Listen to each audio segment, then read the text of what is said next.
Good morning. Before I get started with my day, I just wanted to talk to y'all real quick.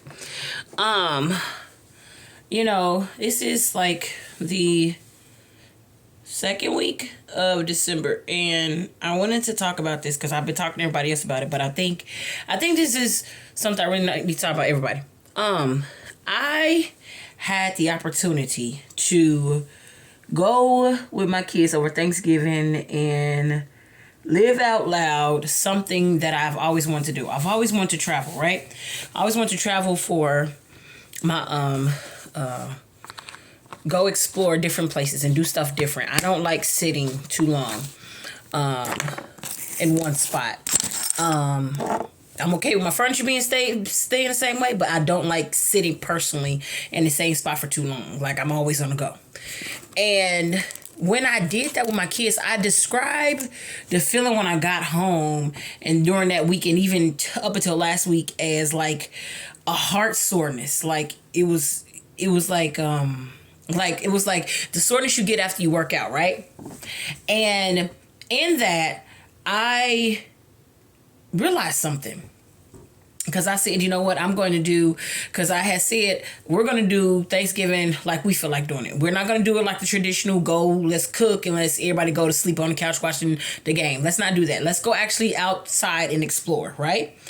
And we did. And we got tons of pictures and we got fun and we got memories. And it was a long ride back from Southern Illinois to Green Bay, Wisconsin. But it was so fun. And then I had a conversation with my pastor about my position as a minister. And I was like, I don't want to be a minister and be leading people astray because I do comedy. And some of my comedy is dirty, raunchy, however you want to call it. Because I talk about how I didn't meet Jesus at the cross. I met Jesus at the Songs of Solomon. And that's for real. I for real. I read Songs of Solomon and was like, ooh, well, hello.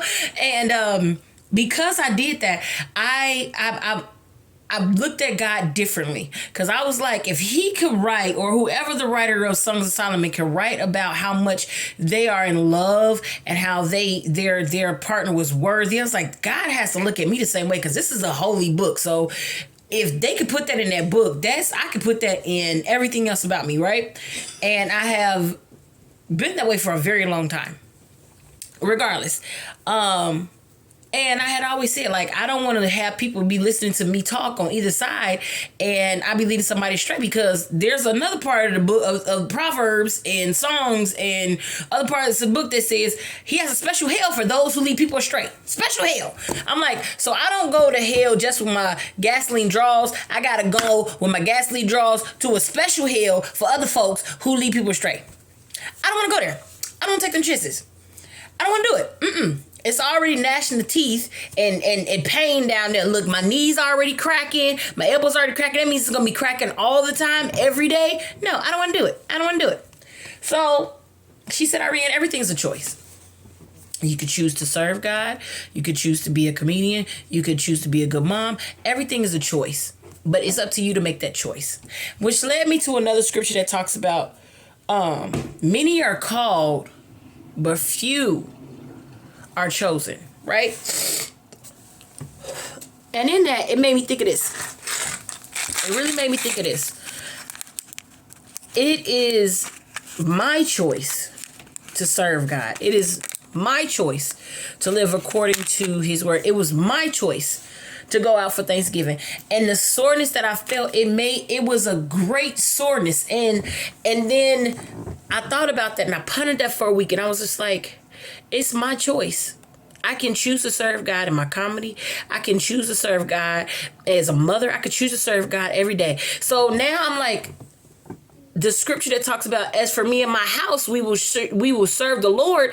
Now I'm looking like, as for me and what I stand for, my comedy, my motherhood, my work ethic, I'm going to serve the Lord. And in all of that, he talks about doing it unto the excellence of God. So even when I'm serving, would this be pleasing unto God? And I'm like, yeah, because this morning, writing, firing all four cylinders of brain power and, no pains, and I'm like writing jokes about scriptures that it's not even a joke. This is real stories. This is actually me and how I feel about certain scriptures that I grew up with and how they made me feel. Like straight is the narrow path. And I'm like, bruh, I'm not going to fit on that because I'm like 350, you know? So, you know, I honestly had to look at it like, okay, God, I choose to serve. I choose to minister. I am choosing to be a part of God's calling in my life. And I'm going to choose to do it. Because many are called, but I choose to choose you. I'm so excited. I'm so excited. So there are going to be times I might get on here and I'm like, hey, look at this scripture. And it made me think of this joke. It be all that. But that's what I'm going to do. And that is what I'm doing. Because I choose to serve the Lord. I choose.